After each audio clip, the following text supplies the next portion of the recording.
નમસ્કાર, હું છું પ્રિયંકા વાઝા. તમે જોઈ રહ્યા છો સિટી કવરેજ ન્યૂઝ. આજના મુખ્ય સમાચાર. કેશોદ એરપોર્ટ પર ટૂંક સમયમાં જ અત્યાધુનિક પાયલોટ ટ્રેનિંગ ઇન્સ્ટિટ્યૂટ શરૂ થવા જઈ રહી છે, જે ગુજરાતના એવિએશન સેક્ટર અને સ્થાનિક અર્થતંત્ર માટે મોટા સમાચાર છે.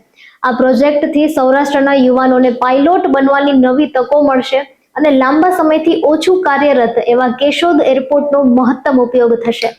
વૈશ્વિક કક્ષાની તાલીમ આપનારી આ સંસ્થા કારણે વિસ્તારમાં હોસ્પિટાલિટી અને ટ્રાન્સપોર્ટ ક્ષેત્રે રોજગારી વધશે, તેમજ સોમનાથ, સાસણગીર અને જૂનાગઢ નજીક હોવાથી સૌરાષ્ટ્રના પ્રવાસન ઉદ્યોગને પણ મોટો વેગ મળશે. કેશોદ કોર્ટે આશરે 4.23 કરોડના ઓનલાઈન સાયબર ફ્રોડ કેસમાં સંડોવાયેલા આરોપી મીત કાલરિયાની જામીન અરજી ફગાવી દીધી છે. સેશન્સ જજ સંજય ધ્રુવકુમાર પાંડેએ આ ચુકાદો આપતા અવલોકન કર્યું હતું કે ડિજિટલ અરેસ્ટ અને સાયબર ફ્રોડ જેવા વધતા ગંભીર ગુનાઓમાં માત્ર ચાર્જશીટ દાખલ થવાના આધારે આરોપીને જામીન આપી શકાય નહીં.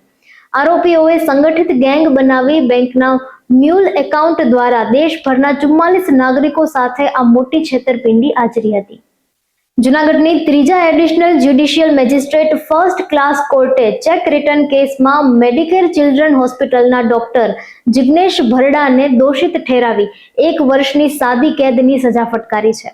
કોર્ટે આરોપીને ફરિયાદી ડોક્ટર શૈલેષ ચુડાસમાને રૂપિયા 2.50 લાખની ચેક રકમ 8% વ્યાજ સાથે 2 મહિનામાં ચૂકવી આપવાનો આદેશ કર્યો છે. ચૂકવણીમાં નિષ્ફળતા થાય તો વધારાની 3 મહિનાની સાદી કેદ ભોગવવી પડશે. કોર્ટે નોંધ્યું કે નાણાકીય વ્યવહારોમાં લોકોને વિશ્વાસ જળવાઈ રહે તે માટે આવા ગુનાઓમાં કડક કાર્યવાહી કરવી જરૂરી છે. જૂનાગઢ મનપા દ્વારા સિંગલ યુઝ પ્લાસ્ટિક સામેની તપાસ માત્ર નાના વેપારીઓ પૂરતી સીમિત રહેતા વિરોધ ઉઠ્યો છે. દાણાપીઠ વિસ્તારમાં પ્રતિબંધિત પ્લાસ્ટિકનું ખુલ્લેઆમ હોલસેલ વેચાણ થતું હોવા છતાં મનપા આંખ આડા કાન કરી રહી છે. નાના ધંધાર્થીઓનો આક્ષેપ છે કે માત્ર ટાર્ગેટ પૂરા કરવા તેમને દંડવામાં આવે છે, જ્યારે મોટા સપ્લાયર્સ સામે કોઈ કેમ પગલાં લેવાતા નથી. જો શહેરને ખરેખર પ્લાસ્ટિક મુક્ત કરવું હોય તો મુખ્ય સ્ત્રોત અને મોટા ગોડાઉનો પર કડક કાર્યવાહી કરવી જરૂરી છે. સૌરાષ્ટ્રના ઉર્જા ક્ષેત્રે ઐતિહાસિક છલાંગ તરીકે માણાવદરના બુરીદડવા ગામે ઓએનજીસી દ્વારા 3000 મીટર ઊંડાઈ સુધીનું રેકોર્ડ બ્રેક ડ્રિલિંગ સફળતાપૂર્વક પૂર્ણ કરવામાં આવ્યું છે. તેલ અને કુદરતી ગેસના સંભવિત ભંડારોની શોધ માટે ચાલી રહેલા આ મહત્વકાંક્ષી પ્રોજેક્ટમાં 64 નિષ્ણાંતોની ટીમ કાર્યરત છે અને સેમ્પલોના પરીક્ષણની પ્રક્રિયા ચાલુ છે. જૂનાગઢમાં કાયમી એસડીએમની તાકીદે નિમણૂક કરવા વિરોધ પક્ષના નેતા લલિતભાઈ પણસારાએ ગાંધીનગર ખાતે રજૂઆત કરી છે. તેમણે પત્રમાં જણાવ્યું છે કે ચોમાસું નજીક હોવા છતાં અધિકારી ન હોવાથી આપત્તિ વ્યવસ્થાપન ખોરભે પડવાની ભીતિ છે.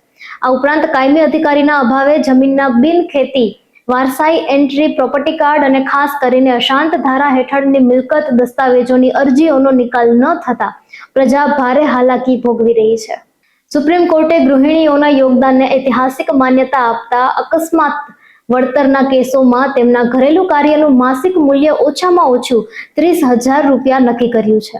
જસ્ટિસ સંજય કરોલ અને જસ્ટિસ NK સિંહની બેન્ચે જણાવ્યું કે ગૃહિણી માત્ર હોમ મેકર નહીં પરંતુ નેશન બિલ્ડર છે, કારણ કે તેમનું કાર્ય પરિવાર, માનવ વિકાસ અને રાષ્ટ્ર નિર્માણમાં મહત્વપૂર્ણ ભૂમિકા ભજવે છે. કૈલાશ માનસરોવર યાત્રાને લઈને ચીને ભારતીય શ્રદ્ધાળુઓને મોટો ઝટકો આપ્યો છે. ચીન સરકારે જૂન-જુલાઈ દરમિયાન ભારતીય નાગરિકોને યાત્રા પરમિટ આપવાની પ્રક્રિયા સ્થગિત કરતા હજારો યાત્રાળુઓ મુશ્કેલીમાં મુકાયા છે. અહેવાલો મુજબ 3000થી વધુ પરમિટ હજુ પેન્ડિંગ છે, જ્યારે હાલ માત્ર NRI યાત્રાળુઓને મંજૂરી આપવામાં આવી રહી છે, જેના કારણે ભારતીયોમાં ભારે નિરાશા જોવા મળી રહી છે. પશ્ચિમ બંગાળના ઉત્તર 24 પરગણા જિલ્લાના કાંચરાપાડાની એક ખાનગી અંગ્રેજી માધ્યમની શાળામાં પોલીસ અને કેન્દ્રીય દળોના સંયુક્ત દરોડા દરમિયાન 1.77 કરોડ રૂપિયાની રોકડ રકમ મળી આવતા ભારે ચકચાર મચી છે. શાળાના સિક રૂમની તિજોરીમાંથી મળેલી આ જંગી રકમ ગણવા માટે પ્રશાસનને 3 નોટ ગણવાના મશીનો મંગાવવાની ફરજ પડી હતી. દરોડા દરમિયાન ગર્ભ નિરોધક પેકેટો પણ મળી આવ્યા હોવાનું સામે આવ્યું છે, જ્યારે સમગ્ર મામલે તપાસ શરૂ કરવામાં આવી છે. સિટી કવરેજ ન્યૂઝના ડેલી અપડેટ માટે અમારી ચેનલને લાઇક કરો, શેર કરો અને સબસ્ક્રાઇબ કરો. આવતીકાલે ફરી મળીશું નવા સમાચારો સાથે. City coverage news Junagadh.